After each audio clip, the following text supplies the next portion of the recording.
बिस्मिल्लाहिर्रहमानिर्रहीम। News centre में खुशामदीद। मैं हूं सलमान हसन। नाजरीन, क्रिकेट में 12वें खिलाड़ी की क्या पोजीशन होती है, क्या अहमियत होती है, आपको थोड़ा सा अगर मुख्तसरन बताएं कि 12वां खिलाड़ी ज़ाहिर है वो खेल तो नहीं रहा होता, लेकिन वो ग्राउंड से बाहर मौजूद होता है, उसकी नज़र गेम पर होती है। और अगर कोई साथी खिलाड़ी थका मांदा हो तो उसे वो पानी भी पिलाता है।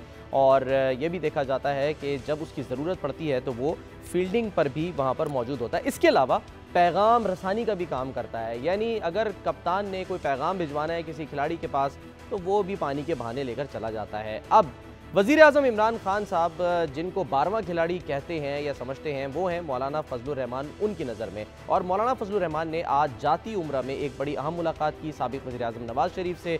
और इस मुलाकात में हमें यह भी मालूम हुआ है कि उन्होंने आसिफ जरदारी का एक ख़ास पैगाम पहुँचाया। वो कायल करने भी गए थे नवाज़ शरीफ को, अब वो कायल हुए या नवाज़ शरीफ ने उनको किसी बात पर कायल कर लिया। और आज ये जो मुलाकात हुई है, इसकी अंदरूनी कहानी है क्या, वहाँ से वो क्या कुछ लेकर बाहर आए, बाहर आकर जो उन्होंने कुछ बताया, क्या सब कुछ बताया? ऐसा तो नहीं है, जो नहीं बताया वो आपको बताएंगे। मौलाना फजलुर रहमान साहब ने जब मुलाकात कर ली आज मियां नवाज़ शरीफ से, वो बाहर आए, उन्होंने मीडिया से गुफ्तगू भी की और ताबड़तोड़ उनसे सवालात हुए। वहाँ पर सहाफ़ी बड़ी तादाद में मौजूद थे और सवाल पे सवाल किए जा रहे थे। वो सवाल का मुस्कुरा कर जवाब भी दे रहे थे। लेकिन जब GNN के रिपोर्टर मियाँ आसिम नसीर ने जब उनसे सवाल किया तो मौलाना फजलुर रहमान थोड़े से बिदक गए। वो थोड़े से लग रहा था कि शायद जो सवाल था उस सवाल के अंदर ही कुछ ऐसी बात थी, कोई ऐसा जवाब था जिसका जवाब मौलाना शायद देना ना चाह रहे हों।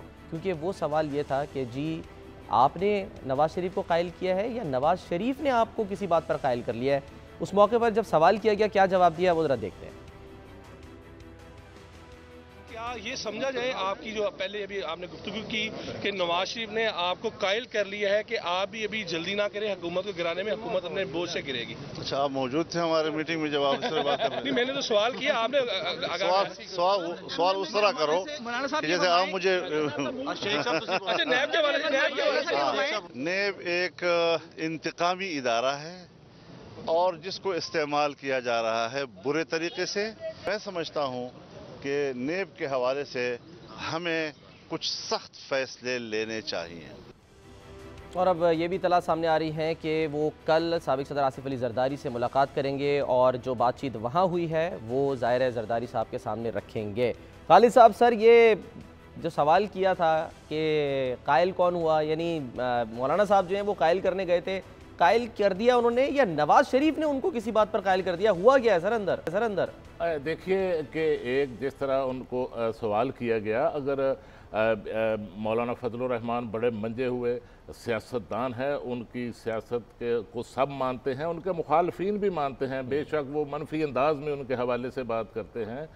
और अगर देखिए उनके पास कोई बहुत बड़ी खबर होती, कोई बहुत बड़ी ब्रेकिंग न्यूज़ होती तो मौलाना ऐसे जवाब ना देते, वो कुछ ना कुछ इशारा ज़रूर देते।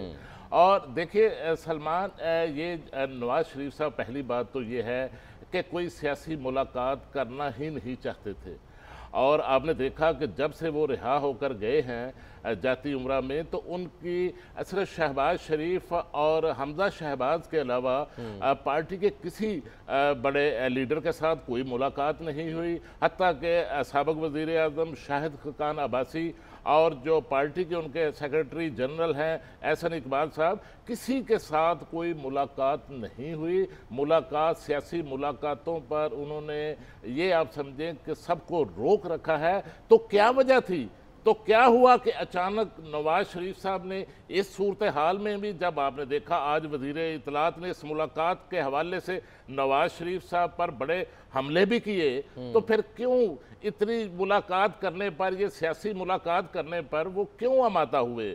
असल वजह ये थी कि मौलाना फजलुर रहमान एक सख्त पैगाम भिजवा चुके थे नवाज शरीफ साहब को, और उस सख्त पैगाम के रद्द अमल में नवाज शरीफ साहब ने मौलाना फजलुर रहमान से मुलाकात की है। कुछ रोज़ पहले मौलाना अब्दुल गफूर हैदरी की शहबाज शरीफ साहब से मुलाकात हुई थी। सर पैगाम था या शिकायत थी? वो नहीं, वो नाराज़ हैं भाई, वो शरीफ ख़ानदान से नाराज़ हैं, वो नवाज शरीफ साहब से उतना नाराज़ नहीं जितना वो शहबाज शरीफ साहब से नाराज़ हैं। उनका जो इस वक्त जो वो समझते हैं कि नवाज शरीफ साहब सियासत, मफाहमती सियासत के जिस पेज पर इस वक्त आ चुके हैं वो शहबाज शरीफ साहब का पेज है, और शहबाज शरीफ साहब जो हैं वो उनको मफाहमती सियासत की तरफ लेकर आए हैं। और दूसरा, मुलाकात के अंदर जो एक और डेवलपमेंट ये हुई है, इस हवाले से आपने पूछा कि अंदर क्या हुआ, तो देखिए मौलाना को बड़ा कोई मेजर कोई ब्रेक थ्रू नहीं मिल सका। नवाज शरीफ साहब ने एक बार फिर उनसे वादा कर दिया, वादा उन्होंने ये किया है कि देखिए मौलाना कि अभी आप ईद तक इंतज़ार करें, ईद के बाद हम आपके साथ, पीपल्स पार्टी के साथ, दूसरी अपोजिशन जमातों के साथ मिल बैठकर एक कॉल देने के लिए तैयार हैं। और ये इंतज़ार नून लीग की तरफ से इसलिए करने की बात की जा रही है कि नून लीग किसी सूरत, जब तक नवाज शरीफ साहब की इस्लामाबाद हाई कोर्ट में जो अपील चल रही है उस अपील के फैसले तक वो कोई सियासी एक्टिविटी करने के लिए तैयार नहीं है। लेकिन पीपल्स पार्टी तो फैसला कर चुकी है कि वो तो अपनी सोलो फ्लाइट जारी रखेगी। जो बिलावल भुट्टो का सिंध के अंदर ट्रेन मार्च था, उसके बाद वो आगे की तरफ पंजाब में भी आना चाह रहे हैं, अपनी एक्टिविटी रखेगी। लेकिन ये मुमकिन है कि पार्लियामेंट के अंदर जो है ख़ास तौर पर शहबाज शरीफ साहब तो बरून मुल्क जाना चाहते थे, लेकिन उन पर भी अपोजिशन का ये प्रेशर आ रहा है, जिस वजह से अब लगता है कि शहबाज शरीफ साहब कौमी असम्बली का जो इजलास होगा वो इजलास अटेंड करके ही लंदन शहर जाएं। और पंजाब असम्बली के अंदर भी जो 11 अप्रैल को जो इजलास हो रहा है वहां पर भी आपको हंगामा आराई भी नजर आएगी, वहां हमदा शहबाज भी तकरीर करेंगे। मतलब लेकिन इस सारे मामले का जो पिछले दिनों नैब के साथ जो सारे नैब ने जो छापे मारे, उसका एक पंजाब असम्बली के अंदर फिर वही माहौल पैदा होने वाला है जो पब्लिक अकाउंट्स कमेटी के मामले पर कौमी असम्बली के अंदर था। जो हमजा शहबाज का जो इलेक्शन होना था बतौर चेयरमैन, उसको भी हुकूमत ने रोक लिया है फिलहाल। शहबाज शरीफ साहब पर वो सस्ती रोटी जो है वो भी शायद महंगी पड़ने वाली है, क्योंकि उसमें भी अब सुना है कि जी तहकीकात जो है वो अब हो रही हैं और रेफरेंस उस सिलसिले में भी आ जाएगा। बहरहाल मौलाना साहब, इसका मतलब ये हुआ मियाँ शाहिद के आज इंतज़ार फरमाइए का एक बोर्ड लगा हुआ था वहाँ पे जाती उम्रा में, जिसे देखकर मौलाना साहब आ गए, जो बातें बता रहे हैं खालिद कयूम साहब। इससे पहले अगर हम बात करें जनवरी की, यानी 5 जनवरी 2019 को मौलाना रहमान क्या बात कर रहे थे? वो ये कह रहे थे कि जी कोशिशें तो बहुत करते हैं, लेकिन जब जरदारी साहब मान जाते हैं तो नवाज शरीफ नहीं मानते, नवाज शरीफ मान जाते जरदारी। वो कहा क्या था, उन्होंने सुनते हैं ज़रा। इसके अलावा मसला ये है जी कि जरदारी साहब कभी तैयार हो जाते हैं तो फिर मुस्लिम लीग वाले तैयार नहीं होते, जब मुस्लिम लीग वाले तैयार हो जाते हैं तो फिर ये तैयार नहीं होते। तो ये जो कभी कुर्ब कभी बहुत, ये सिलसिला ख़त्म हो जाना चाहिए और अब हमें एक मुश्तरका हिकमत अमली पे आना है। मियाँ शाहिद, अब ये इतना अहम मामला हो गया है कि आज वो मुलाकात करने गए नवाज शरीफ साहब से और कल ही जरदारी साहब से मिलने जा रहे हैं। ये क्या पैगाम है, कौन सा पैगाम है जो कि फौरी तौर पे इधर से उधर जा रहा है? सलमान, पहले तो बात ये समझ लेनी चाहिए कि जो 12वें खिलाड़ी हैं मौलाना फजलुर रहमान, उनकी अहमियत वो नहीं रही जो माजी में रही है। पहले ये समझा जाता था कि मौलाना शायद जब चलते हैं और जब किसी सियासी मिशन पर निकलते हैं तो कोई लाइन लेकर निकलते हैं या किसी मुख्तर हल्के की जानिब से कोई जो है उनके पास कोई ना कोई बात होती है। इस शायद 12वां खिलाड़ी जो है वो अगर फील्ड में हो तो कैच भी पकड़ सकता है, किसी को आउट भी कर सकता है। ये ठीक है, लेकिन इस वक्त उनके पास कुछ नहीं है। इस वक्त जो है ना वो खुद अपनी सर्वाइवल के लिए वो जंग लड़ रहे हैं और सारी अपोजिशन को मुतहद करने की कोशिश कर रहे हैं कि शायद उनकी अपनी बात बन जाए, लेकिन वो बनती हुई नज़र नहीं आ रही। और इस वक्त भी माहौल ये है कि दोनों बड़े लीडर जिसमें मियाँ नवाज शरीफ और आसिफ अली जरदारी हैं, उनमें बादितमादी और तहफ़्ज़ात जो हैं वो कायम है, एक दूसरे के खिलाफ जो है तहफ़्ज़ात हैं और वो आज नज़र भी आए, क्योंकि आज वो मनाने गए थे। अभी नवाज शरीफ जो है वो पूरी तरह माने नहीं हैं, क्योंकि जो मुलाकात का कहा जा रहा था कि फौरी तौर पर मुलाकात होगी और मुलाकात के इम्कान भी पैदा हो रहे थे, वो फ़िलहाल नहीं है। क्योंकि आज जो उनको जवाब मिला वो यही मिला कि अभी इंतज़ार कीजिए। और मुस्लिम लीग नून जो है वो इंतज़ार करना चाहती है, हुकूमत को वक्त देना चाहती है। आज देखें जो नैब में पेशी थी ख्वाजा आसफ की, वहाँ वो कड़क चाय पीकर आए थे और वो कड़क चाय नहीं थी, वहाँ पर बहुत कुछ और भी हुआ और वहाँ पर जो है वो उनको कुछ नज़र भी आया, कुछ रिलीफ के जो है वो ताने बाने भी नज़र आए। आज सुप्रीम कोर्ट में भी नैब के प्रोसिक्यूटर जो हैं वो अचानक डॉक्टर के साथ टाइम लेकर वहाँ चले गए और ये देखें वहाँ जज साहबान को कहना पड़ा कि अगर नैब को दिलचस्पी नहीं है तो हम क्यों वहाँ इसमें दिलचस्पी लें और केस जो है वो मुलतवी कर दिया गया। ये किस तरफ इशारे हैं? ये उसी तरफ इशारे हैं जो नून लीग चाह रही है और नून लीग जो है वो इस वक्त देना चाह रही है और रिलीफ चाह रही है और यही सियासत हो रही है। और पीपल्स पार्टी जो है वो कॉल देना चाह रही है, लेकिन नून लीग उनके साथ अभी मिलना नहीं चाह रही है। इस हवाले से उनको वक्त देना चाह रही है और ये भी सुना जा रहा है कि शायद 1.5 साल का वक्त दिया जाए हुकूमत को और 1.5 साल तक जो है हुकूमत गिराने की बात ना की जाए, हुकूमत खुद गिर जाए या जो महंगाई हो रही है या जो सिचुएशन बन रही है इसमें हुकूमत खुद चली जाए तो चली जाए। नून लीग जो है वो इतनी हार्ड लाइन नहीं लेगी कि हुकूमत गिराने की सूरत पर आए और उसमें जो है वो सड़कों पर आ जाए और मुतहिद होकर अपोजिशन के साथ उस पोजीशन पे आ जाए कि जिस पोजीशन पे जो पीपल्स पार्टी जाना चाह रही है। ये अब नून लीग में नहीं रहा और नून लीग का जो बयानिया है वो भी खामोश हो चुका है और इशारे भी यही मिल रहे हैं कि नून लीग अब मसलहत की सियासत पर ही काम करेगी और उसी पर रहेगी और इसी पर जो है वो आगे चलता जाएगा मामला। यही वजह है ना, या शायद यही वजह है शायद कि जो हमने उनका आसिम नसीर का सवाल दिखाया और उस पर जो जवाब दिया है उससे लग रहा है कि कुछ वाकई उनको वो बुरा लगा है कि ये अंदर की बात आखिर बाहर पहुंच कैसे गई, इन लोगों को कैसे मालूम हो गया। इमरान, इसका मतलब ये हुआ कि तबीयत पूछने के लिए गए थे मौलाना फजलुर रहमान, लेकिन अपनी तबीयत साफ करवा कर वापस आ गए। जो हमारे रिपोर्टर हैं आसिम नसीर बड़े तेज़ हैं, उन्होंने भोलपन में ऐसा सवाल पूछा जो जलती पर तेल का काम कर गया। और जो अभी रिएक्शन देखा हमने मौलाना का, वो शायद वो उनको पता चल गया कि अगरचे आसिम नसीर अंदर मौजूद नहीं थे लेकिन उन्होंने अपनी जो सहाफ़ियाना रग है उससे इस्तेमाल करते हुए, गट्स इस्तेमाल करते हुए वो मालूम कर लिया जो उनके चेहरे के तासुरात थे, जो लहजे की दिल गिरफ्तगी थी मौलाना की, वो बता रही थी अंदर से उनका जो रिएक्शन था। इमरान, ये ऐसे ही है, ये ऐसे ही है कि 93 में जब नवाज शरीफ और साबिक सदर गुलाम उसाक खां के दरमियान मुहाजराई चल रही थी तो उस दौरान गुलाम उसाक खां बतौर सदर लाहौर आए एक शादी की तकरीब में, तो वहाँ पर एक सहाफ़ी ने उनसे सवाल किया कि अब आपका बयान आया है, आपने कहा है कि हुकूमत अच्छी चल रही है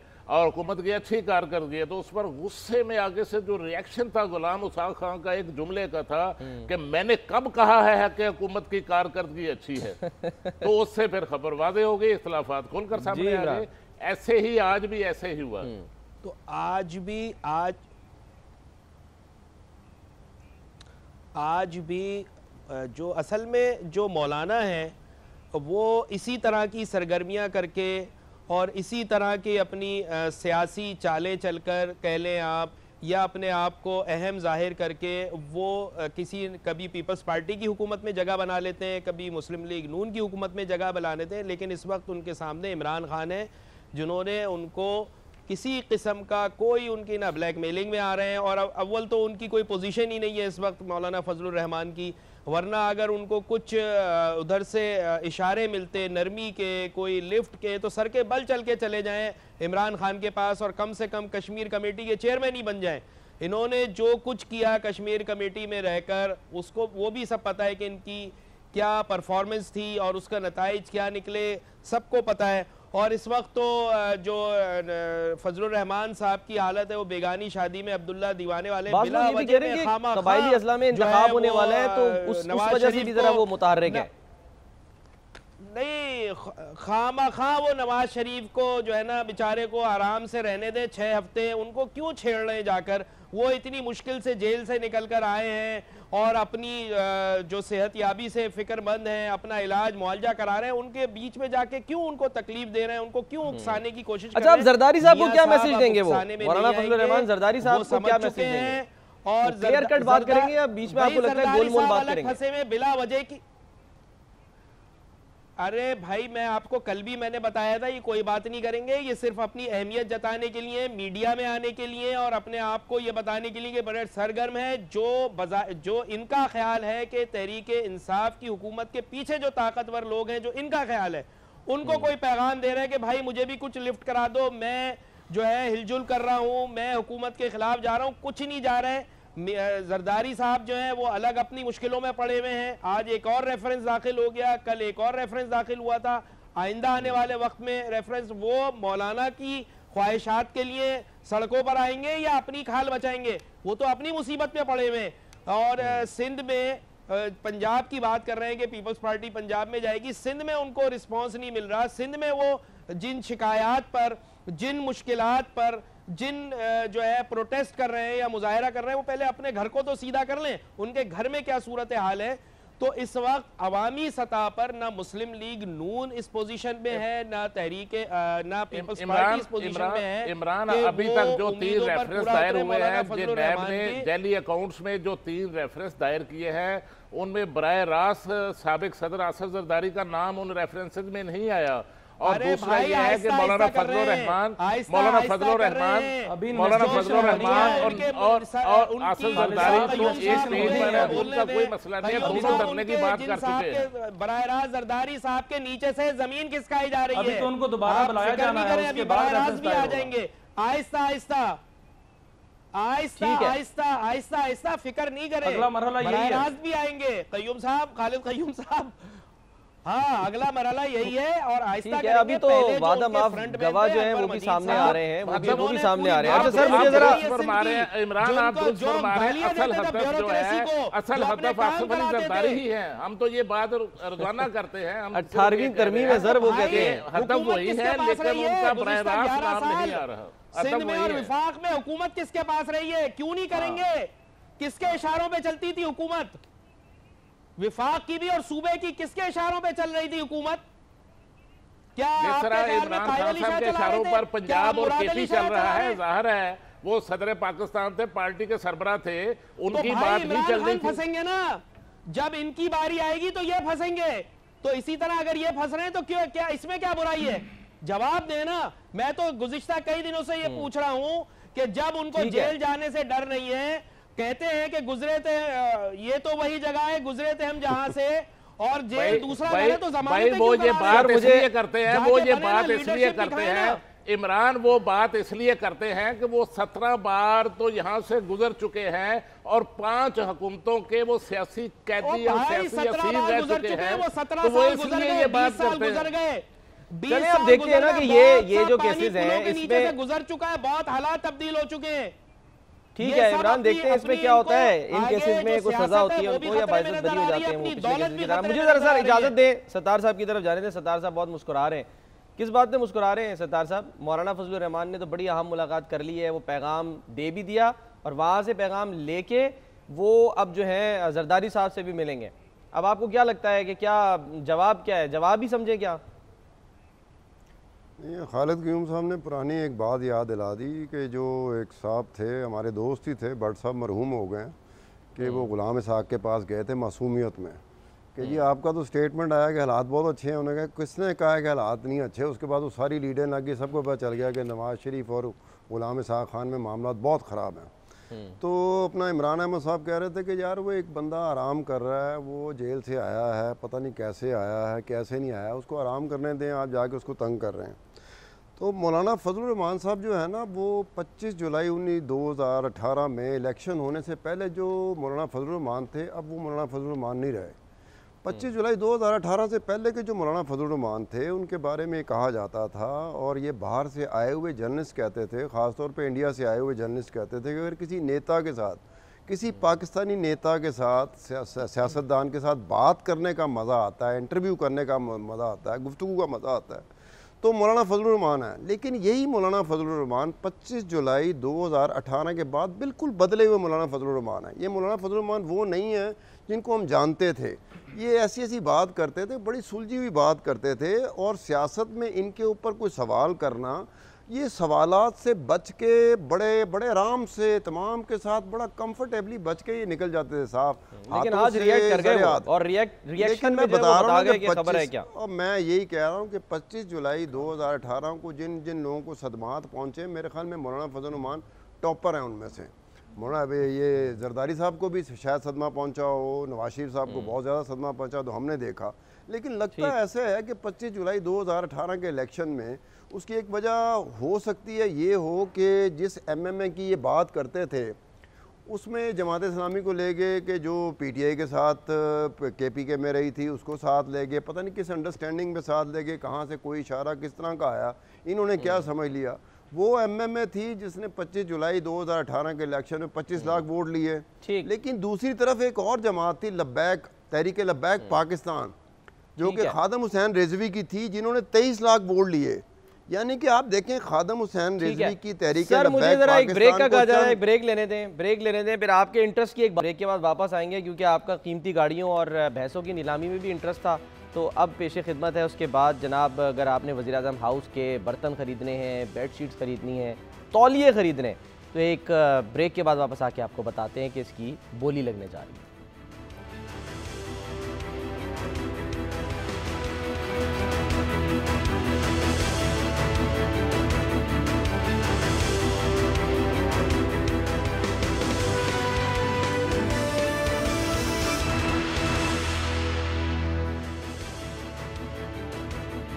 ख़वातीन व हज़रात, हुकूमत पाकिस्तान की इस परवाज़ में आपके पायलट इमरान खान और को पायलट, जिनकी तादाद बताई नहीं जा सकती, आपको खुशामदीद कह चुके। हुकूमती जहाज़ कर्ज़ों की बुलंदियों में परवाज़ करते हुए 5 साल में अपनी मंजिल पर पहुँचेगा इंशाअल्लाह। अलबत्ता इस दौरान किसी हंगामी लैंडिंग की सूरत में मखसूस रास्तों का इस्तेमाल करें। 22 करोड़ मुसाफिरों से गुजारिश है कि वो हिफाजती बंद बांधे रखें, क्योंकि मईशत की टर्बुलेंस और माशी तरक्की पर छाए घने बादलों से हमारी परवाज़ नाहमवार भी हो सकती है। बैरूनी कर्ज़ों और अंदरूनी सियासत का दबाव बढ़ने पर IMF के ऑक्सीजन मास्क से इस्तेफादा करें। दौरान सफ़र अपनी अपनी बोलियां बोलने वाले विफाकी अटेंडेंट्स असद उमर, फवाद चौधरी, परवेज़ खटक, गुलाम सरवर और उमर अयूब आपकी रहनुमाई करेंगे। अदालतों से ग्राउंड किए गए लोग भी हस्बे ज़रूरत तलब किए जा सकेंगे। शेख रशीद और फैसल वावडा उम्मीदों के तोहफे और आसरों की रिफ्रेशमेंट फराहम करेंगे। उम्मीद है आपका ये सफ़र अच्छा गुजरेगा और आप आइंदा भी इसी परवाज़ से सफ़र करेंगे। फ़िलहाल महंगाई बढ़ने से आप 2 के बजाय 1 रोटी खाएं और पेट्रोल, दवाओं, बिजली, गैस और गोश्त महंगा होने पर शोर न मचाएं। 2 रोटियों के बजाय 1 पे कुछ अरसे के लिए इक्तफा करना पड़ेगा, बट इंशाअल्लाह अल्लाह वो दिन ज़रूर लाएगा और बहुत जल्द कि 2 के बजाय आप 2.5 रोटियां खा सकें। अगर दवाई महंगी हो सकती है, अगर पेट्रोल महंगा हो सकता है, अगर गैस और बिजली महंगी हो सकती है, तो गोश्त के महंगे होने से कोई अजाब नहीं आ जाएगा। जी, तो अब आप गुजारा करना सीख लें, किस तरह से गुजारा करना है। और शेख रशीद अहमद साहब, क्या निराली उन्होंने मंतक पेश की है। इमरान, कुछ इस पर कमेंट करेंगे आप, पहले इससे पहले कि मैं मियाँ शाहिद की तरफ जाऊं और वो जो एक नई किफ़ायत शारी मुहिम है उसके बारे में पूछूं? भाई, वहाँ पे इनकलाब फ़्रांस था शायद, जिसमें लोगों ने कहा था कि मलका को बताया ये लोग क्यों, मलका ने पूछा ये लोग क्यों एहतिजाज कर रहे हैं। उन्होंने जी रोटी नहीं है इनके पास। उन्होंने कहा तो केक खा लें। तो हमारे शेख रशीद साहब ने यही बात की है कि अगर गोश्त महंगा हो गया तो कोई बात नहीं है, खुद तो गोश्त खाना छोड़ेंगे नहीं। फिर एक और साहब जो इससे पहले बात कर रहे थे, मैं उनका नाम मेरे जहन में नहीं है, वो कह रहे थे कि जी 1 के बजाय 2.5 रोटी खा लेंगे, अल्लाह ताला 2.5 रोटी खिला। जी हाँ, मुश्ताक गनी, वो कह रहे हैं अभी आप 1 खा लें 2 के बजाय, बाद में जो है वो हम 2.5 रोटियां भी खाएंगे इंशाल्लाह। वही बात जो फैसल वावडा साहब कर रहे हैं कि अगले 4-5 हफ्तों में बारिश होने वाली है यहाँ पर नौकरियों की। अल्लाह ताला ने इनको भेजा है मसाइल हल करने के लिए, ये आसरे नहीं दें। इनका काम है कि 2.5 रोटी खाने की इस्तात पैदा करें आवाम में। और इस तरह के जो स्टेटमेंट हैं वो बड़े अजीबो गरीब हैं। और अब जो रिकॉर्ड है आपके तहरीक इंसाफ की हुकूमत का, उसमें तो किसी बात पे यकीन नहीं आ रहा। अगर वो ये कहें कि सैलाब आने वाला है, तूफान आने वाला है मुलाजमतों का और अपॉर्चुनिटीज का, तब भी यकीन नहीं करें। जब हो, जब बताया जाए, जब यकीन किया जाए, क्योंकि ये गुज़िश्ता 8-10 साल से तहरीक इंसाफ जो ख्वाब दिखाती हुई आ रही थी उसमें से तो 1% पूरा नहीं कर सके, बल्कि इन्होंने तो और आवाम का बेड़ा गर्क कर दिया, सत्यानाश मार दिया इन्होंने। इमरान, मैं आपकी तरफ फिर भी वापस भी आऊँगा, क्योंकि वो जो आज गवर्नर सिंध साहब ने एक बयान दिया है MKM के नज़रिए से मुतालिक, उस पर ही बात करनी, लेकिन ज़रा मियाँ शाहिद ये बताएं कि ये अब नई किफ़ायत शहरी मुहिम जो है 29 अप्रैल को इस सिलसिले में बोली होने जा रही है, क्या कुछ अवेलेबल होगा अब की बार, क्या कुछ बिक रहा है? सलमान, पहली बात तो ये है कि जो एक रोटी की बात कर रहे हैं, एक रोटी खाने की, वो उस कौम के लिए बात कर रहे हैं और उस कौम को ये बताया जा रहा है जो पहले ही ग़िज़ाई किल्लत का शिकार है, उसको एक रोटी पे लगाया जा रहा है जो पहले ही कमज़ोर है। और अभी जो बात आप किफ़ायत शारी की कर रहे हैं, तो किफ़ायत शारी मुहिम जो है वो गाड़ियों से शुरू हुई थी, फिर बैंसों से होती हुई अब घर के बर्तनों पर आ गई है, और घर के बर्तन जो हैं वहाँ के उसको बेचा जाएगा। उसमें तमाम जो वज़ीर-ए-आज़म के ज़ेर इस्तेमाल चीज़ें थीं, जो घरेलू चीज़ें होती हैं, जिसमें तौलिया भी होता है, वो भी इस तरह की चीज़ें, और बिस्तर भी और सारा बेड शीट्स भी वो भी बेची जाएंगी। और इस्तेमालशुदा तौलिया बोली जो है वो लगाई जाएगी, और टेंडर जो है वो जारी हो चुका है। वो पता नहीं कौन कौन से तौलिए जो हैं वो सारे बेच दिए जाएंगे। लेकिन मसला ये है कि घर के बर्तन दो वजूहात की बिना पर बेचे जाते हैं, या तो जब घर दिवालिया हो रहा हो फिर बेचे जाते हैं, और या नए बर्तन खरीदने हो फिर बेचे जाते हैं। लग यही रहा है कि नए बर्तन खरीदने हैं, और वज़ीर-ए-आज़म साहब जो हैं उनको पुराने बर्तन और पुराना सामान जो है वो अच्छे नहीं लग रहे, और उनको उस पर शायद शक हो, इसलिए नए बर्तन जो है वो खरीदने हों, और वो जो है वो बेचने के लिए जो है टेंडर दे दिया गया है। और इस हवाले से जो है सारे इंतजाम जो है मुकम्मल कर लिए गए हैं, देखते हैं उसकी कितनी बोली लगती है। दूसरी बात सलमान, जो वज़रा जो है वो बातें कर रहे हैं इस तरह की, तो वज़ीर-ए-आज़म को मैं आज एक मशवरा देना चाह रहा हूँ कि 2 रोटी की बजाय 1 रोटी की जो बातें कर रहे हैं, और जो गोश्त महंगा होने से अजाब की बातें कर रहे हैं कि अजाब नहीं आ जाएगा, तो वज़ीर-ए-आज़म को चाहिए कि जो काबीना 40 की है उसको 20 कर दें, जो 2 वज़ीर हैं उसके लिए 1 कर दें, तो हो सकता है मसाइल हल हो जाएं। क्योंकि जो वज़रा अपनी वजारतों पर ध्यान नहीं दे रहे, जिस वज़ीर को ये नहीं पता कि भारत जो है वो आबी जारियत कर रहा है, जिसको ये नहीं पता कि पानी की कमी होती जा रही है, वो ये बातें कर रहे हैं कि यहाँ रेल पेल हो जाएगी, 4 हफ्तों में जो है नौकरियां आ जाएंगी, 4 हफ्तों में दूध की नहरें बहेंगी। उनको अपना पानी का तो पहले बात कर लें, पानी की तो खबर ले लें कि पानी कहाँ से आएगा। अगले पानी पर भी बात करते हैं, आगे चल के बात करते हैं। मुझे जरा इजाजत दें खालिद साहब की तरफ जाने। खालिद साहब, सर ये कौन मशवरे देता है कि ये आप घर के बर्तन बेच दें, आप तौलिए बेच दें? आपको अगर इतना ही मसला है, ये कितना इससे पैसा इकट्ठा हो जाएगा? आप इतने सारे जो आपने मुख्तलिफ शहरों के अंदर जो वो बनाए हुए हैं, शेल्टर्स बनाए हुए हैं, वहाँ लोग आते हैं, आप उनको मुफ्त दे दें, ये लो तौलिया ले लो, बर्तन ले लो भाई, घर लेके चले जाना, इससे बेच के क्या हासिल हो जाएगा? देखिए सलमान, आपने देखा कि 25 जुलाई 2018 को एक सुनामी आया था पाकिस्तान में, तो वो उस सुनामी की लहरें अभी बैठ रही हैं। ये लहरें कभी टकरा रही हैं, कभी बिजली की कीमतों के साथ टकरा रही हैं, कभी गैस की कीमतों के साथ। सर सुनामी की लहरें ना खींच के वापस भी ले जाती हैं, कभी अद्वियात की कीमतों के साथ टकरा रही हैं, लेकिन थमने का नाम नहीं ले रही। और जो इस वक्त हालात हैं कि देखिए, अगर 35% अगर डिवेल्यूशन होगी तो उसमें अगर आप देखें कि अगर एक मज़दूर की तनख्वाह 10,000 है तो उसमें से 3500 तो उसमें आप समझिए कि उसकी तनख्वाह ही कम होगी। और सबसे ज़्यादा जो मुतासर हो रहा है इस वक्त महंगाई से, इस महंगाई के सैलाब से, वो तो जो तनख्वाहदार तबका है वो मुतासर हो रहा है। और दूसरा देखिए कि हमने देखा कि इस जो इकनॉमिक क्राइसिस है, जिसको जैसे निकलने के लिए अब बर्तन बेचे जा रहे हैं, तौलिए बेचे जा रहे हैं, कराकरी का सामान बेचा जा रहा है, इससे इकनॉमिक क्राइसिस जो है अब वो ख़त्म नहीं होगा। खामोशी के साथ OLX पे लगा देते सर, चुपके से लगा देते हैं, वो इतना बोली हो रही है, ये हो रहा है, क्या मजाक। देखिए सलमान, देखिए पहले इस इकनॉमिक क्राइसिस से हमारा हज उम्रा महंगा हुआ, और अब रमज़ान का मुबारक महीना आने वाला है, तो यहाँ तैयारियाँ क्या हो रही हैं कि जो इकनॉमिक क्राइसिस की वजह से जो पंजाब के अंदर जो रमज़ान मुबारक के दौरान जो बाज़ार लगाए जाने थे, उनका जो बजट था सालाना, उस पर भी कट लगा दिए गए हैं।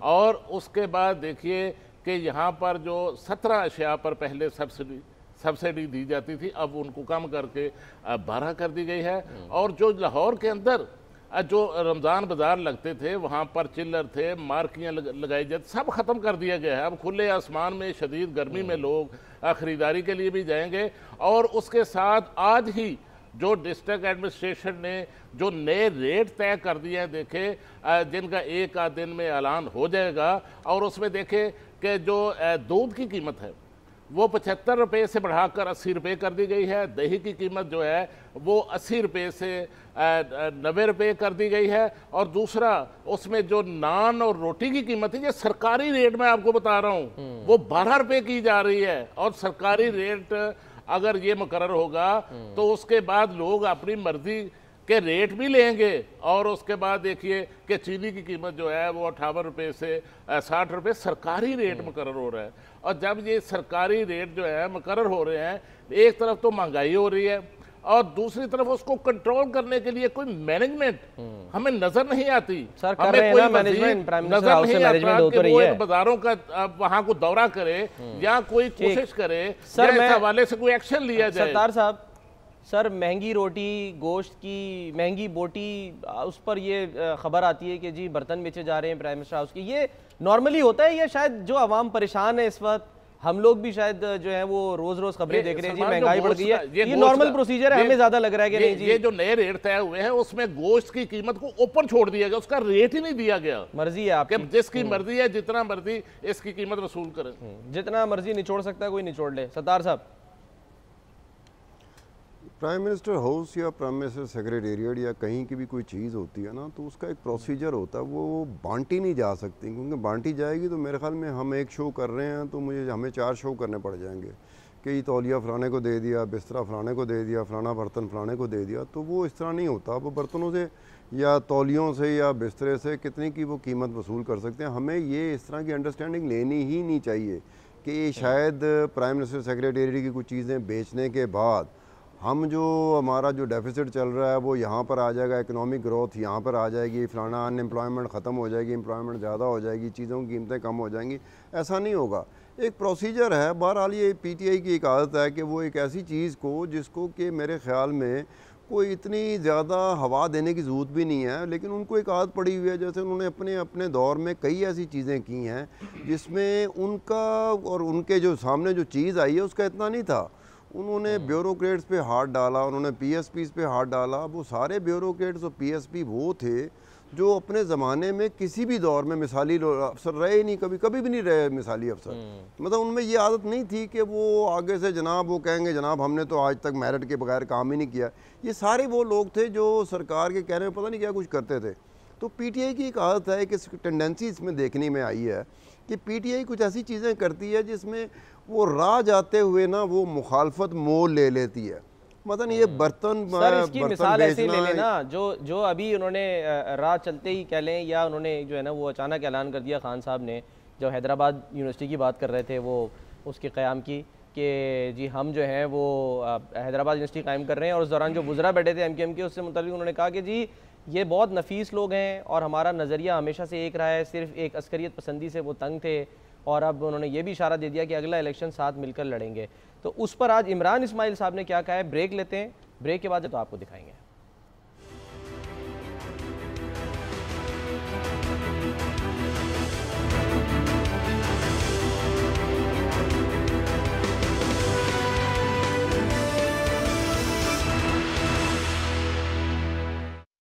देखिए, मैं एक चीज़ बड़ी वाज़ेह तौर से आपको बता दूं कि ये वज़ीर आज़म की पुरानी रिकॉर्डिंग्स भी आप निकाल के देख सकते हैं। वो बार बार ये कहते रहे हैं कि एमक्यूएम नज़रियाती तौर पे हमारे नज़दीकी जमात है, लेकिन एक चीज़ का झगड़ा था, वो अब क्योंकि प्ले में नहीं है, एमक्यूएम एक डिफरेंट जमात के तौर से सामने आई है, सॉफ्ट इमेज लेकर आई है, तो लिहाजा एमक्यूएम हमारी एलाइज है, इससे ज़्यादा कुछ नहीं, हमारे साथ ही चल रही है, हमारी एलाई है और अच्छी एलाई हमारी। तो इमरान इस्माइल साहब की गुफ्तगू आपने सुनी। इमरान, आपको याद होगा कि जब मुत्तहिदा बानी बयानात देते थे और वो जलसों में यानी जो टेलीफोनिक खिताब होते थे उसमें कोई बात कह जाते थे तो फिर बेचारे एमक्यूएम के जो दीगर रहनुमा थे वो वजाहतें देते नहीं थकते थे, वो डिक्शनरीज खोल खोल के मतलब समझा रहे होते थे कि भाई इस लफ्ज़ का मतलब ये। आपको लगता है इमरान इस्माइल साहब भी अब यही कर रहे हैं कि प्राइम मिनिस्टर ने एक बयान दे दिया है, नज़रिया हमारा सेम है, एक ही मसला था, अब उस पर वजाहतें देनी पड़ रही हैं? अच्छा, इनकी जो एडवाइस थी, जो इनकी इन्होंने एक तजवीज़ दी कि पुरानी रिकॉर्डिंग देखें, तो अच्छा मैंने इनकी तजवीज़ पर पुरानी रिकॉर्डिंग देखी तो उसमें मैंने देखा कि एक प्रोग्राम में वसीम अख्तर बैठे हुए और इमरान खान से कह रहे हैं तुम तो कभी वज़ीर आज़म बनोगे नहीं, तुम तो कभी सदर बनोगे नहीं, और फिर वो अब उनकी जो है ना वो इस्तकबाल कर रहे थे। अभी मार्च में, अप्रैल में उनका इस्तकबाल कर रहे थे बाग़ इब्न कासिम में। एक नफीस वजीर हैं, माफिया तक कहा जाता था कि जी एमक्यूएम एक माफिया है, ये तक कहा जाता था। वो बानी और कायद को वो नेल्सन मंडेला के बाद इस वर्ल्ड हॉराइजन में सबसे अहम लीडर करार दे रहे थे, जिस पर फरोग नसीम साहब ने की रिकॉर्डिंग मौजूद है पुरानी। फिर इमरान खान ने ये कहा था जब जहरा आपा जो तहरीक इंसाफ की बड़ी अहम और मुतहरिक रहनुमा खातून थी, उनके कत्ल पे कहा था कि एमक्यूएम से किसी प्लेटफॉर्म पर इत्तेहाद नहीं होगा। आज उनकी सबसे अहम इत्तेहादी हैं। और अभी की बात ज़्यादा पुरानी नहीं, अभी जब एमक्यूएम का इत्तेहाद होने जा रहा था या इलेक्शन से पहले की बात है, उसमें आरिफ अलवी ने बहादुराबाद में खड़े होकर कहा था कि जी दहशतगर्दी के हवाले से हमारे तहफ़्फ़ुज़ात अभी तक बाकी हैं, तो अभी तक बाकी हैं। तो ये जो इनकी दोनों ही एक ही उस पर सवार हैं, और मैं उस दिन जो कश्ती पे सवार हैं जिनको सहारे चाहिए, मैं उस दिन देख रहा था जिस दिन हैदराबाद यूनिवर्सिटी का संगे बुनियाद रखा जा रहा था, तो एमक्यूएम के रहनुमा उसी वालियाना मोहब्बत और अकीदत से इमरान खान की तरफ देख रहे थे, जिस वालियाना अकीदत और मोहब्बत से वो अपने कायद को देखा करते थे। मेरा ख्याल है इसी अकीदत और मोहब्बत को देखकर इमरान खान ने ऐलान किया, डर लगता था, काबीना में डर लगता था। मैं हाँ नहीं तो डर तो लगना चाहिए। अभी भी जो एक नफीस वजीर हैं खालिद मकबूल सिद्दीकी, अभी भी जो खालिद मकबूल सिद्दीकी, एक डर तो रखना चाहिए भाई इनसे। ये खालिद मकबूल सिद्दीकी जो है सन 2000 में भारत गए थे और जाके वहां पर पाकिस्तान की सालमियत, पाकिस्तान की फौज, पाकिस्तान की एजेंसियों, पाकिस्तान के दिफाई प्रोग्राम्स के नहीं, अखबारात में खबरें छपी हैं, मुबैना तौर पे नहीं, अखबारात में खबरें छपी हैं, कंफर्म्ड है ये अच्छा मुझे जरा इमरान, मुझे जरा ये अब इजाजत दें, मैं जरा बयानिया था जी, अगला जरा मैं आपको जरा हम गुफ्तगू सुनाए, क्योंकि जो हमने इससे पहले भी प्रोग्राम में जिक्र किया कि फैसल वावडा साहब बड़े काबिल एहतराम वजीर हैं, और वो देखा यह गया है कि अगर कोई मुल्क पर कोई आँच आने लगे या कोई मसला हो, कोई दहशतगर्द हमला कर दें, तो वो बिल्कुल फ्रंट पे आके खड़े होते हैं, वहाँ खड़े हो जाते हैं।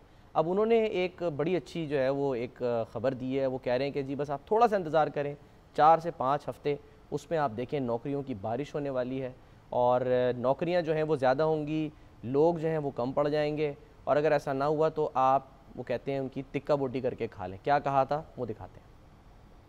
मैं आपको बताऊं सर कि इतनी ज़्यादा चीज़ें अच्छी होने वाली हैं, इतनी ज़्यादा अच्छी होने वाली है, और स्पेशली आप स्टॉक से ले लें, इंडस्ट्री ले लें, खास तौर पे जो मीडिया के मालिकान कह रहे हैं अपने लोगों को हमारे पर डाल के निकाल रहे हैं, उन सबको मैं कहता हूं कि इन सबको रोक लें। बंदों की शॉर्टेज हो जाएगी, इतनी नौकरियां आपकी आने वाली। मैं ये नहीं बात कर रहा सालों की, मैं हफ्ते, 10 दिन, 2 हफ्ते, 4 हफ्ते की बात कर रहा हूँ। पान वाला, ठेले वाला भी कहेगा मुझसे टैक्स ले लेगी, लोगों की खुशहाली नजर आना शुरू हो जाएगी, नौकरियां, कारोबार बढ़ना शुरू हो जाएंगे, आसानी कर देंगे, लोगों को टैक्स आना शुरू हो जाएगा, तरक्की की तरफ गामजन होना शुरू हो जाएंगे।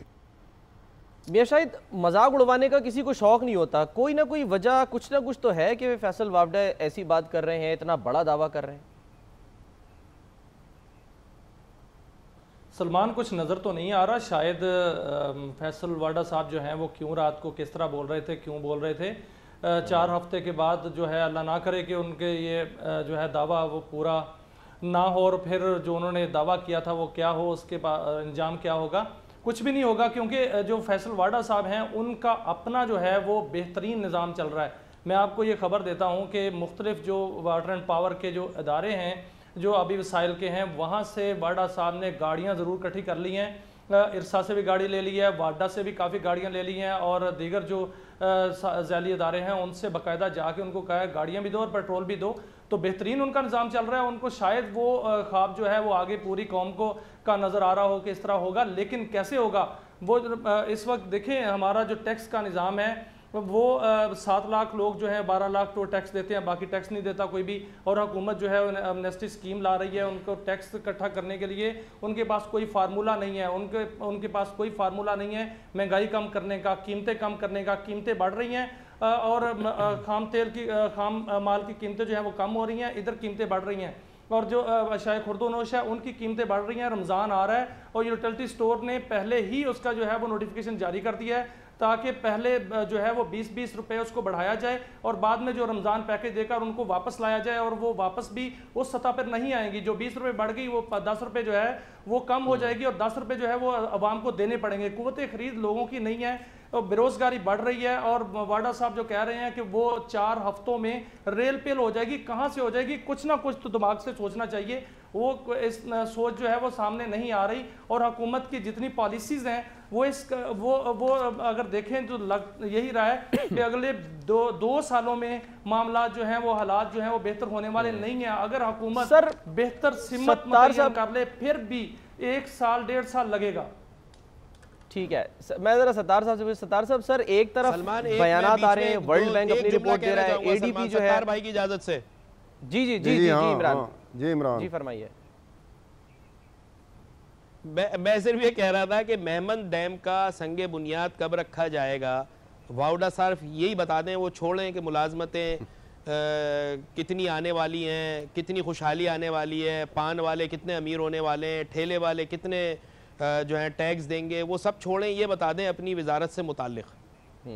और ये बताएं ना बताएं, लेकिन डेस्कॉन को कम से कम उसका ठेका मिल गया। डैम का पता है। हाँ नहीं, डेस्कॉन को ठेका भी तो मिल गया है ना उसका। बहरहाल सरदार साहब सर एक तरफ अपनी वजारत का बताएं। डेस्कॉन को ठेका मिल गया और दासू डैम से कुछ निकल भी गए। सत्तार साहब सर एक तरफ बयानात, एडीपी एशियन डेवलपमेंट बैंक कुछ कह रहा है, तशवीशनाक सूरत-ए-हाल बता रहा है, वर्ल्ड बैंक कुछ कह रहा है, आपके अपने वुज़रा कह रहे हैं कि जी हमारे पास 2 ऑप्शन है, या दिवालिया हो जाएं या IMF के पास चले जाएं, ख़जाना जो है वो खाली हो चुका है। इस सूरत-ए-हाल में फैसल वावडा साहब ये क्या करना चाह रहे हैं? स्टॉक मार्केट को थोड़ा सा वहाँ पर जो है वो तेज़ी लाना चाह रहे हैं अपना बयान ये देके, या वाकई आपको लगता है कुछ है उनके पास छुपा रहे हैं और बता देंगे कुछ दिनों में? नहीं, जिसके पास पैसा है, जो कारोबार कर रहा है, वो इतना सादा नहीं है कि एक वज़ीर की स्टेटमेंट के ऊपर स्टॉक एक्सचेंज में तेज़ी आ जाएगी और मईशत संभलना शुरू हो जाएगी। ऐसा नहीं होता। जिसके पास पैसा होता है, गिरावट भी तो आई जाती है। नहीं, जो इसका पैसा, सलमान समझने की कोशिश करो, जिसके पास पैसा है, जो कारोबार कर रहा है, वो इतना सादा नहीं है, इतना वो आप उसको अंडर एस्टिमेट मत करें कि वो स्टेटमेंट पे चल रहा है। अगर स्टेटमेंट पे उसने चलना होता, स्टेटमेंट पे तो हम लोग चल रहे होते हैं। जो पैसे वाला है, जो बिजनेसमैन है, जो कारोबार जानता है, वो कभी स्टेटमेंट पे नहीं जाता होता। वो स्टेटमेंट होती है, वर्ल्ड बैंक की रिपोर्ट आ गई, IMF के हेड ने कोई कह दिया, कोई बात हो, एक शो में बैठे हुए एक मिनिस्टर एक बात कह रहा है, अब पता नहीं सवाल क्या था, उसके जवाब में उसने क्या कहा, जो बातें की वो मुझे ऐसे ही लग रहा था शायद मैं ख्वाब देख रहा हूँ या वाडा साहब ख्वाब में है। का शो था और उसमें खाने से पहले का शो था, तो बात कर सकते हैं वो, उसमें क्या है? नहीं, मतलब ये हो सकता है कि वो 7 बजे उठे हों या 6 बजे उठे हों या 5 बजे उठे हों, ख्वाब में उन्होंने कोई देखा हो, उन्होंने कहा हो कि जाके यही हम कहते हैं। क्योंकि हालात ऐसे देखें, कोई साइन होते हैं, सिम्टम्स होते हैं, कोई निशानियाँ होती हैं जिससे आप गेज करना शुरू कर देते हैं कि मामला कुछ बनते हुए नज़र आ जाए। इंटरनेशनली मतलब ये जॉब की जो बात कर रहे थे, इंडिया उससे बाहर नहीं निकल रहा, हमसे ज़्यादा जो है ना इंडिया फंस चुका हुआ है। जो जॉब निकल गई हैं, जो जॉब ख़त्म हो गई हैं, जो जॉब क्रिएट नहीं हो सकती, वहाँ मोदी बहुत मुश्किल से फंसा हुआ है। जॉब क्रिएशन पे, जॉब लॉस पे इस मुश्किल से फंसा हुआ है कि पाकिस्तान का अगर कंपैरिजन आप इंडिया के साथ करें तो सर फिर हवा में तीर क्यों चलाया है ना? सवाल तो ये, मैं खालिद साहब ये फिर क्या है? यानी मुराद सईद इलेक्शन से पहले कहते थे कि जी इधर हम इलेक्ट होंगे, अगले दिन 200 अरब जो है वो वापस आ जाएगा, सारे मसाइल हल हो जाएंगे। हम इसको वो वाला बयान समझें, उससे मुमासलत तस्की करें, या हम खान साहब वाली बात कि वो कह रहे थे कि जी मैं खुशखबरी देना नहीं चाहता, बस आने वाली है खुशखबरी, समंदर की तरफ से खुशखबरी आएगी? देखिए, लगता है कि मिनिस्टर साहब ने पूरी तरह जो वर्ल्ड बैंक की रिपोर्ट है वो नहीं पढ़ी, शायद उन्होंने स्टेट बैंक की जो समाही रिपोर्ट आई है वो नहीं पढ़ी, शायद उन्होंने एशिया डेवलपमेंट बैंक की रिपोर्ट नहीं पढ़ी, उन्हें ये भी इल्म नहीं कि अगर आप 1 करोड़ नई नौकरियां पैदा करना चाहते हैं तो फिर आपको जो GDP ग्रोथ रेशो है फिर वो आपको 8% तक सर, लेकिन अगर कहीं से सोना निकल आए अचानक, कहीं से तेल गैस निकल आए, तो फिर तो नौकरियां भी होंगी, सब कुछ होगा, मालामाल हो जाएंगे। सोने और तेल का तो हमें नहीं इल्म कि वो कब निकलेगा, लेकिन हमारा जो गैर मुल्की कर्जे हैं अब वो सेंचुरी करने वाले हैं चंद माह तक। और इसी तरह अगर स्टेट बैंक की आप रिपोर्ट देखें तो अभी तक तो देखिए हमारी जो इकॉनमी है अब वो तो अभी तक ICU में है। और ये मैं नहीं कह रहा, ये तो वर्ल्ड बैंक की रिपोर्ट आप उठाकर देख ले। और असद उमर साहब कह रहे हैं कि हम ICU से निकल आए हैं, तो आप वर्ल्ड बैंक की रिपोर्ट देखें, वो तो अगले साल भी हम ICU में हैं। 2.7% जो हमारी ग्रोथ है वो ICU में, हम ICU से बाहर नहीं निकल सके। देखिए इकोनॉमिक क्राइसिस तो इतना बड़ा है कि जो हमारे वजीर आज़म के जो सबसे बड़े प्रोग्राम थे और उसमें जो 50 लाख घरों का जो प्रोग्राम था, अभी तक हम उस पर ऐलान हुआ है। अभी हमने देखना है कि ये कैसे बनेगा। और दूसरा अगर आप देखें पंजाब के अंदर, मैं आपको बताऊं वजीर आज़म का जो सबसे बड़ा प्रोग्राम था अब वो हेल्थ इंश्योरेंस स्कीम थी उनकी, जिसके लिए अभी तक 8.5 अरब रुपए वो मांग रहे थे, सिर्फ 2 अरब रुपए दिए जा सके हैं। और बाकी जो 6.5 अरब है उसके लिए तो ये जो आज खबरें चल रही है कि हेपेटाइटिस की जो अद्वियात है वो अस्पतालों से खत्म हो गई है, वो तो वहाँ से अस्पतालों की जो ज़रूरियात है वहाँ से पैसे निकाल कर 6.5 अरब रुपए जो हेल्थ डिपार्टमेंट है पंजाब का, वहाँ से वज़ीर आज़म के हेल्थ इंश्योरेंस प्रोग्राम को दिए जा रहे हैं। और सबसे बड़ा देखिए जो इस पंजाब के साथ जो पिछले 11 साल से जो जुल्म हो रहा है वो साफ पानी के नाम पर हो रहा है। 10 साल तक तो शहबाज शरीफ साहब ने साफ पानी कंपनी के नाम पर अरबों रुपए खर्च किए, लेकिन लोगों को एक बूंद पानी ना मिल सका। और अभी इनका जो रवा माली साल है वो खत्म होने को है, और जो नई अथॉरिटी बनाई गई है चौधरी सरवर साहब ने जो बनवाई है वो फंक्शनल नहीं सर, लेकिन पता नहीं क्यों मुझे लग रहा है जो बजट में 5 अरब रुपए रखे गए थे मुझे लग रहा है कंपनी के लिए, देखिए सलमान वो कुछ होने वाला है, असेंबली में बांट दिए गए। पता नहीं क्यों फैसल वावडा पर मुझे पता नहीं, मुझे लग रहा है कि कुछ उन्होंने कुछ सोच समझ के कहा है। इमरान, क्विकली आपको क्या लगता है? नहीं, कोई सोच समझ के नहीं कहा। सलमान, अगर सोना भी निकल आए, तेल भी निकल आए, आसमान से नोट बरसने लगे, तो भी 1 महीने के अंदर आप आवाम को जो वो ख्वाब दिखा रहे थे रिलीफ नहीं मिल सकता। ये एक तवज्जो देखे ना, अगर इस तरह की बात होती तो, और तवज्जो मैंने पहले भी बताया कि तवज्जो के लिए ये बातें हटाने के लिए और अपनी तरफ तवज्जो करने के लिए सारी बातें की जाती हैं। इन पर महंगाई पर बहुत ज़्यादा लान तान हो रही है हुकूमत पर, अद्वियात महंगी हो गई हैं और बहुत सी, पेट्रोल महंगा हो गया। फिर जो आलमी रिपोर्ट आई है, आलमी बैंक की रिपोर्ट आई है, एशियाई तरक्याती बैंक की रिपोर्ट्स आई हैं, उन रिपोर्ट से तवज्जो हटाने के लिए, असल सूरत हाल से तवज्जो हटाने के लिए इस तरह का बयान दिया है। इमरान, प्रोग्राम का वक्त खत्म हो गया। हमने बीच में ये भी कोशिश की थी चारों तरफ से उसी पर गुफ्तगू हो रही है, राब्ता हो जाए, उनका नंबर बंद था, उनके PS जवाब हो गई थी, और उम्मीद थी कि शायद वो आगे खुद भी इस प्रोग्राम में बता दें। हमारा फोरम मौजूद है, बता दें। मुझे अभी भी यकीन है, हमारे पैनलिस्ट को यकीन हो ना हो, कि शायद कोई खबर है जो फैसल वावडा साहब छुपा रहे हैं और आने वाले दिनों में देंगे। बहरहाल नाज़रीन, प्रोग्राम का वक्त खत्म। अपना बहुत ख्याल रखिए। सलमान हसन को इजाज़त। अल्लाह हाफ़िज़।